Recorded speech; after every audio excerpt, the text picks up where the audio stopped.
नमस्कार, मैं हूँ रचना सिंह और आप देख रहे हैं कार्यक्रम एक भारत श्रेष्ठ भारत।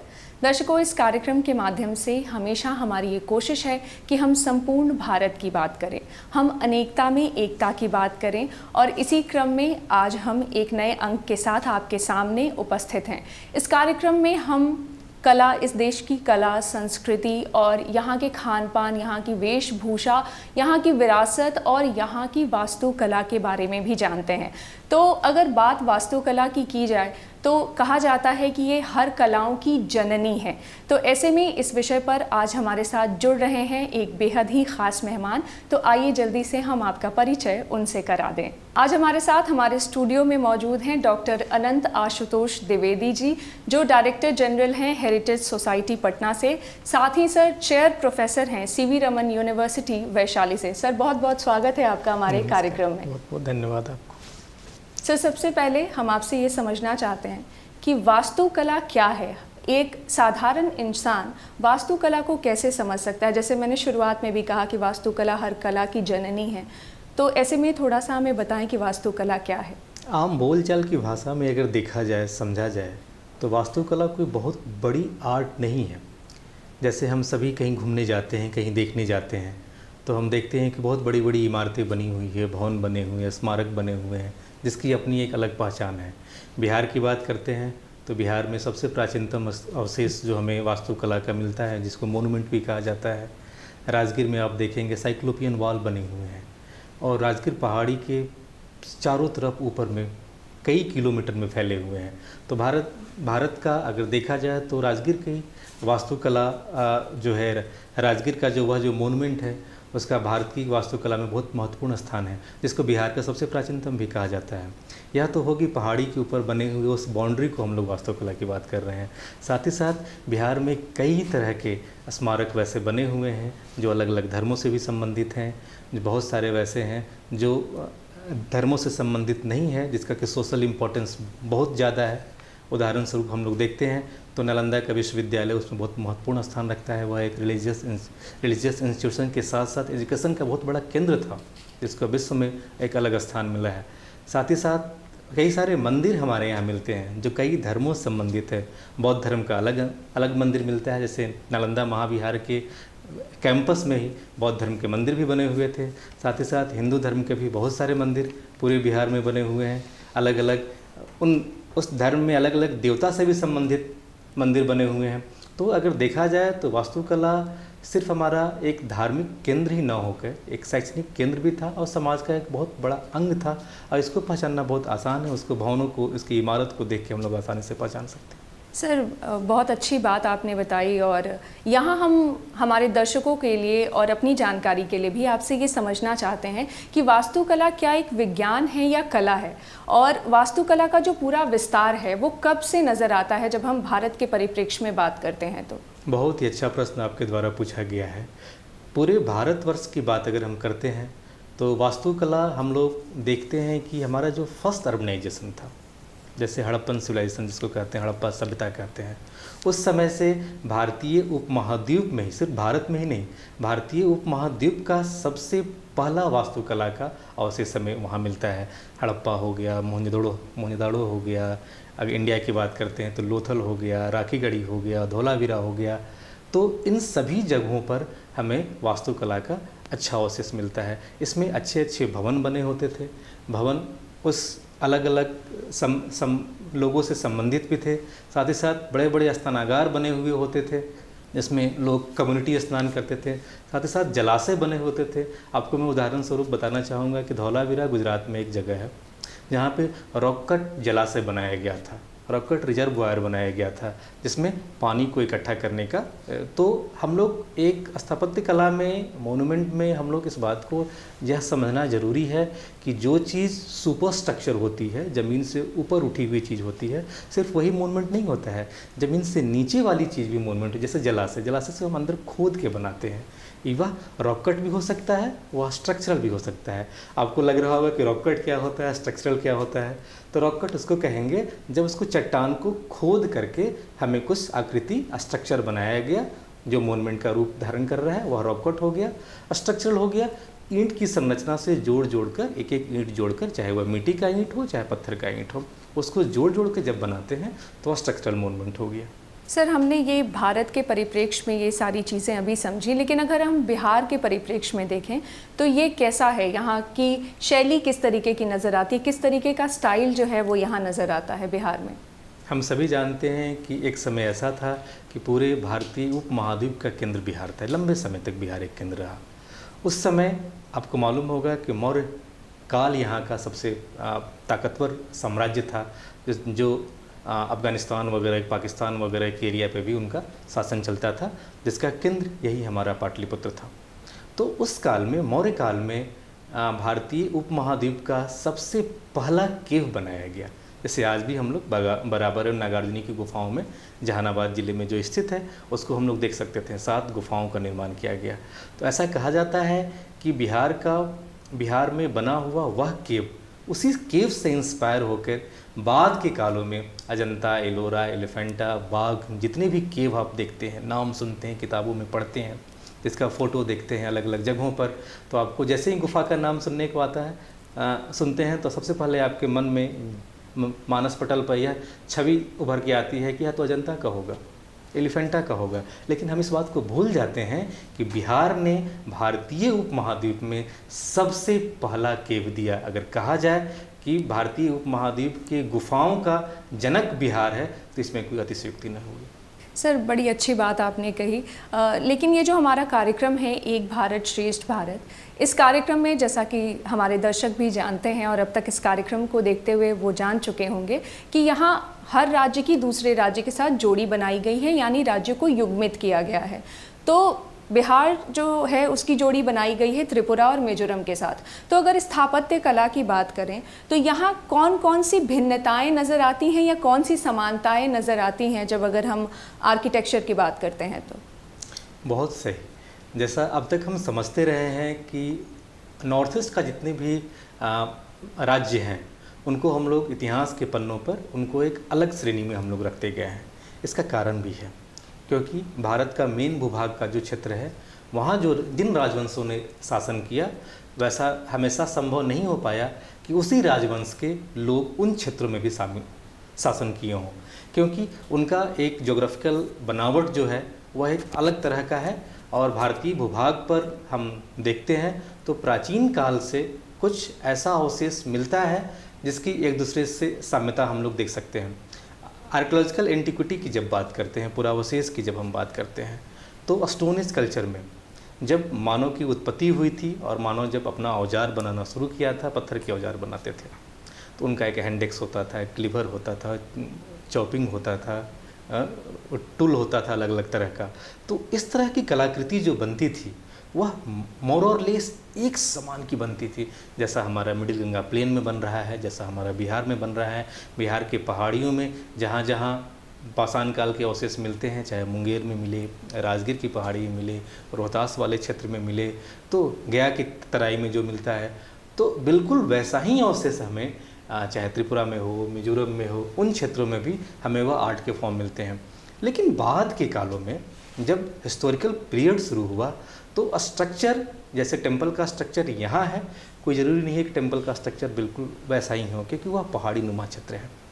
ये हमारे यहाँ मंदिर की बनावट जो होती है और वहाँ बारिश अधिक होती है, तो उस बारिश से बचने के लिए उनका जो ऊपर टॉप का पार्ट था उनको अलग तरह का रूप दिया जाता था। लेकिन फाउंडेशन और सुपर स्ट्रक्चर का, भित्ति तक का, वाल तक का पार्ट था बिल्कुल समान था। चाहे वो जैसे बिहार में मंदिर बन रहे हो, चाहे सेकुलर स्ट्रक्चर बन रहा हो, चाहे रिलीजियस स्ट्रक्चर बन रहा हो, त्रिपुरा और मिजोरम में भी बिल्कुल वैसा ही बन रहा था। लेकिन टॉप का पार्ट था वह थोड़ा अलग था, उसमें भिन्नता थी, क्योंकि उनकी उस क्षेत्र की अपनी अलग बनावट थी, अपनी अलग बसावट के साक्ष्य देखने को मिल रहे, उसी के आधार पर ऐसा था। लेकिन मोर और लेस बहुत ज़्यादा साम्यता देखने को मिलती है। सर, यहाँ हम आपसे ये भी जानना चाहेंगे कि क्या वहाँ की वास्तुकला में, यानी त्रिपुरा और मिजोरम की वास्तुकला में कहीं बांस का कुछ नज़र आता है क्या, या बांस या उससे जुड़ी और चीज़ों का? साथ ही ये भी जानना चाहेंगे कि क्या वास्तुकला पर धार्मिक, सांस्कृतिक, राजनीतिक कोई असर भी पड़ता है क्या?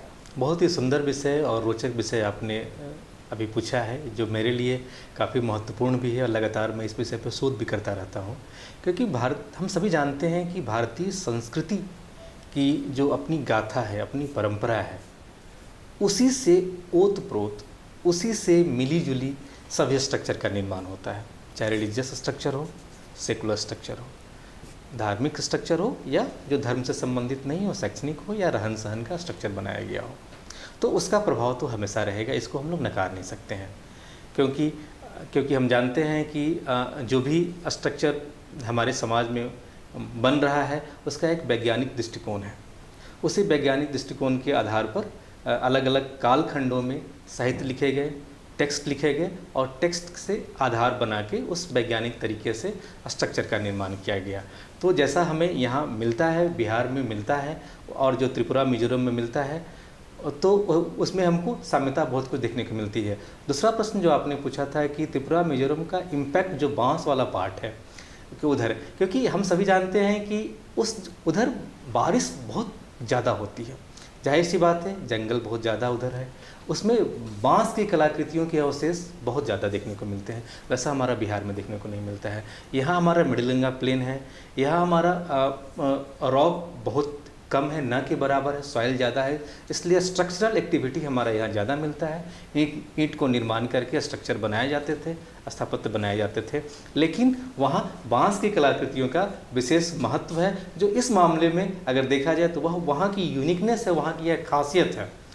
बांस में हमको मोनूमेंट भी बनाए जाते थे, बांस में वहाँ की आर्ट क्राफ्ट भी बनते हैं, जो आज भी काफ़ी प्रचलित है।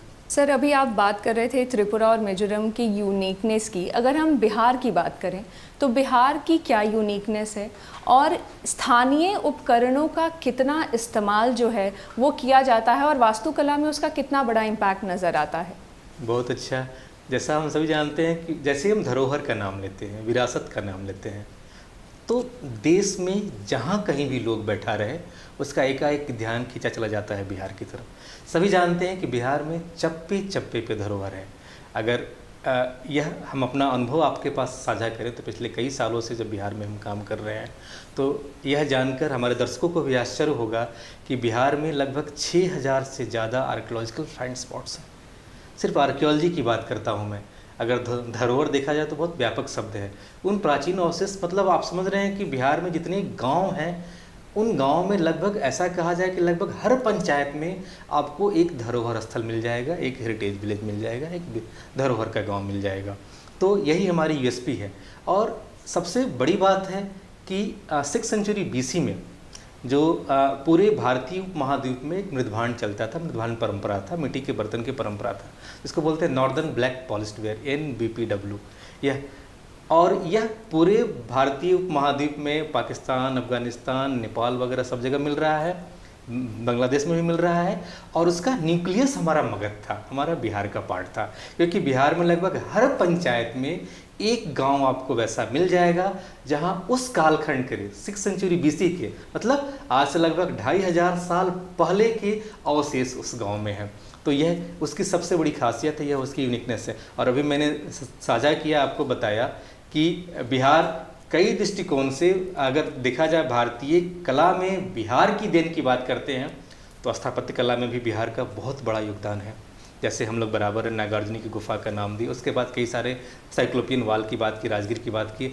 मूर्ति कला में बिहार के योगदान को हम लोग नकार नहीं सकते हैं, क्योंकि मौर्य काल में दीदारगंज यक्षिणी बनाने की परंपरा यहीं शुरू हुई और यहीं बनी, और यह विश्व का एक लौता उदाहरण हमें यहाँ देखने को मिलता है। अशोक ने जितने स्तंभ बनाए और देश के अलग अलग हिस्सों में उसको, अगर देश के बाहर भी कहा जाए, वहाँ भी स्थापित किया, तो यह सेंटर बिहार से ही वह अलग अलग जगहों पे गया। साथ ही साथ बिहार की अपनी एक खासियत है कि बिहार ने सिर्फ एजुकेशनल इंस्टीट्यूशन ही नहीं दिया, बिहार ने हॉस्पिटल तक भी प्राचीन काल में दिया था। शायद आपको सुन रहे होंगे तो आश्चर्य लग रहा होगा कि प्राचीन काल में बिहार ने हॉस्पिटल कैसे दिया। तो यही कुम्हरार की खुदाई हुई थी, जो पटना के केंद्र में कुम्हरार स्थित है। वहाँ पर गुप्त काल में आरोग्य विहार बना हुआ था, मोनास्टिक कम हॉस्पिटल था, बौद्ध भिक्षुओं का एक हॉस्पिटल हुआ करता था, बिहार हुआ करता था। इसकी पहचान कैसे की गई?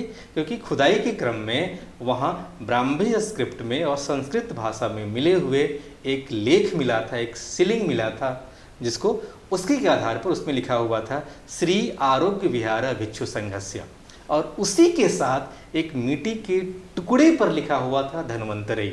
मतलब हम सभी जानते हैं धन्वंतरी बहुत बड़े वैद्य थे गुप्त काल में, तो गुप्त काल से संबंधित यह आरोग्य विहार था, हॉस्पिटल भी बिहार की देन है। बड़ी अच्छी जानकारी सर आपने हमें दी और मुझे लगता है कि हमारे दर्शक भी बहुत लाभान्वित हो रहे होंगे इससे। अगर हम बात करें बिहार की, तो यहाँ स्तूपों का एक गढ़ मिलता है। अगर आप बिहार की खासियत माने तो यहाँ स्तूप, विहार, या अभी आप बराबर की गुफाओं की भी बात कर रहे थे, कई सारी चीज़ें मिल रही हैं। कुछ खास कोई शैली इसमें नज़र आ रही है, या स्तूपों का जो कंस्ट्रक्शन है वो किस तरीके का है यहाँ पर? हमारे दर्शकों को लगेगा मैं बार बार एक ही बात को रिपीट कर रहा हूँ कि बिहार हर मामले में अपनी एक अलग पहचान रखता है और बिहार ने भारत को बहुत कुछ दिया है, भारतीय कला में, स्थापत्य कला में भी। तो जहाँ तक स्तूप की बात आपने की, तो स्तूप में भी बिहार का एक अलग स्थान है, क्योंकि प्राचीन काल में स्तूप मिट्टी के बनते थे। एक थूहा, एक आकार दे दिया जाता था, अंडाकार आकार दे दिया जाता था। लेकिन बाद के कालों में जब अशोक आया तो उनको स्ट्रक्चर दिया, ईंट की संरचना से उसको सुशोभित करना शुरू कर दिया। फिर और बाद में हम लोग देखते हैं तो ईंट की संरचना के बाद बाहर में कलाकृति भी बनानी शुरू कर दी गई। तो इसका अवशेष बिहार में कई जगहों पर मिलता है। बिहार का सबसे प्राचीनतम स्तूप की बात करें तो हमें वैदिक बरियल्स मिलते हैं। वैदिक काल में बिहार में भी बनता था। लौरिया नंदनगढ़ वाला एरिया है बिहार का, सबसे आप उत्तर साइड में, पश्चिम साइड में चले जाएंगे तो वह एरिया में, चंपारण वाला एरिया में लौरिया नंदनगढ़ है। वहाँ सीरीज में आपको बरियल्स मिलेंगे, वैदिक स्तूप मिलेंगे। और यह सुन के आश्चर्य लग रहा होगा कि स्तूप तो हम लोग कहते हैं तो स्तूप तो बौद्ध धर्म से संबंधित होता है, तो वैदिक काल में कैसे स्तूप मिलता है? लेकिन हाँ, वैदिक काल में सबसे पहले उस तरह की आकृति बनाई जाती थी। बाद में इसमें बौद्ध धर्म के लोगों ने इसको अधिक प्रसारित किया। तो बौद्ध काल से इससे संबंधित बौद्ध में जितने भी स्ट्रक्चर बने उसमें स्तूप का एक अलग महत्व स्थान होने लगा। क्योंकि इसका कारण भी है, क्योंकि बुद्ध का जब निधन हुआ था तो उनके अस्थि अवशेषों के ऊपर अलग अलग स्तूप बनाए गए थे। उसी स्तूप में एक वैशाली के उल्वा वाला जो जगह है वहाँ उसकी खुदाई हुई थी। वहाँ पे बुद्ध का अस्थि अवशेष मिला था, रेलिक कास्केट मिला था, जो आज भी आपको पटना संग्रहालय में देखने को मिल सकता है। तो उसकी खुदाई करने के बाद वह रेलिक कास्केट मिला था। और ऐसी किंवदंतियाँ हैं, ऐसी लोक परंपरा में हैं। बौद्ध धर्म के अलग अलग विद्वान भी इस बात की चर्चा करते हैं कि उन रेलिक बौद्ध के स्तूप को खुदाई करके अशोक ने 84,000 स्तूप बनाए थे। यह सुन के आश्चर्य लग रहा होगा कि उन महत्वपूर्ण अवशेषों की खुदाई करके स्तूप में उनके अवशेष के, बुद्ध के अवशेष को निकाल के उन अवशेषों को 84,000 स्तूपों में डाला गया था। तो सोच सकते हैं कितनी ज़्यादा स्तूप बिहार में और बिहार के बाहर अशोक ने बनवाने का काम किया होगा। और बिहार इस मामले में भी काफ़ी एकलौता उदाहरण है कि बिहार में केसरिया में बहुत बड़ा स्तूप है जो विश्व में अपना एक अलग स्थान रखता है। तो बिहार हम लोग देखते हैं कि स्तूप की आकृति का हम लोग वैदिक काल से लेके अर्ली मिडाइवल पीरियड तक का स्तूप मिला, पाल काल तक स्तूप बनता रहा है बिहार में। सर, जैसा कि अभी आपने स्तूपों की चर्चा की, केसरिया स्तूप और लौरिया नंदनगढ़ की चर्चा की, बड़ा ही ख़ास और अनूठा है हमारा बिहार इस मामले में अगर हम देखें तो। लेकिन जब बात होती है मॉडर्न आर्किटेक्चर की, तो क्या मॉडर्न आर्किटेक्चर में भी कुछ जो पुरानी जो स्टाइल्स थी या जो खूबियाँ थीं या जो तरीके थे उसको बनाने के, क्या वो अभी भी नज़र आते हैं? मॉडर्न आर्किटेक्चर में भी बिहार ने अपनी एक अलग पहचान बनाई है। आज भी आप पटना संग्रहालय देखने जाएंगे तो उसकी आर्किटेक्चर को आप देखेंगे, उसके स्थापत्य कला को देखेंगे तो इंडो सार्वजनिक शैली में वो बना हुआ है। हम देखते हैं कि जैसे भारत में हमारे जितने भी विदेशी आक्रमणकारी थे जो भारत में रूल किए अलग अलग कालखंड में, उनका जाहिर सी बात है वे अपने यहाँ से शैली भी कुछ लेके आए थे, उनका भी प्रभाव हुआ। तो इंडो और ब्रिटिशर्स, चाहे इंडो डच हो गए, इंडो फ्रेंच हो गए, इंडो डेनमार्क हो गए, तो इन सभी का मिश्रण भी हमें स्थापत्य कला में देखने को मिलता है। और बिहार में कई सारी हवेलियाँ बनी थी। उन हवेलियों में आप देखेंगे स्तंभ तो किसी कालखंड का उन विदेशियों के स्तंभ जो पिलर बनाए जाते थे, पिलर का अवशेष देखने को मिलता है। उनके आर्ट फॉर्म्स, उनके मोटिव्स देखने को मिलते हैं। उसके अलावा उनके गुंबद वगैरह देखने को मिलते हैं, रेलिंग देखने को मिलते हैं। और हमारे यहाँ आप जानते होंगे कि कोई भी स्ट्रक्चर बनता था तो उसके साथ एक लॉन बनाने की परंपरा नहीं थी। प्राचीन काल से हम अपने स्ट्रक्चर में बाग लगाते थे, बगीचा लगाते थे, जिसको बाग नहीं वाटिका कहा जाता था। अगर संस्कृत की भाषा में कहे तो वाटिका लगाते थे। लेकिन जब अंग्रेज़ लोग आए तो लॉन परंपरा का यहाँ पे शुरुआत हुआ, और उनके लॉन को हम लोग स्ट्रक्चर से अलग नहीं बांट सकते हैं। वह उसका एक देखा जाए लैंडस्केप में स्ट्रक्चर हम लोग स्टडी करते हैं, मोनूमेंट स्टडी करते हैं, तो लैंडस्केप का स्टडी करना बहुत ज़रूरी है कि उसकी खूबसूरती उसकी लैंडस्केप पे होती है। अगर कोई मोनूमेंट, कोई स्थापत्य जो है बगीचा के बीच में है, वाटिका के बीच में है, तो उसकी खूबसूरती एक अलग दिखेगी, और वही मोनूमेंट को अगर हम लोग लॉन के बीच में रखेंगे तो उसकी खूबसूरती अलग दिखेगी। तो बिहार में भी अलग अलग जगहों पर, चाहे अलग अलग रजवाड़े जो बिहार के अलग अलग जगहों पर शासन कर रहे थे, उन्होंने भी अपनी हवेलियों को उस तरह से बनाई, और ब्रिटिशर्स भी जहाँ जहाँ उनका पॉलिटिकल सेंटर्स था, जो भी स्ट्रक्चर बना रहे थे, वो उनको भी हमको देखने को मिलता है।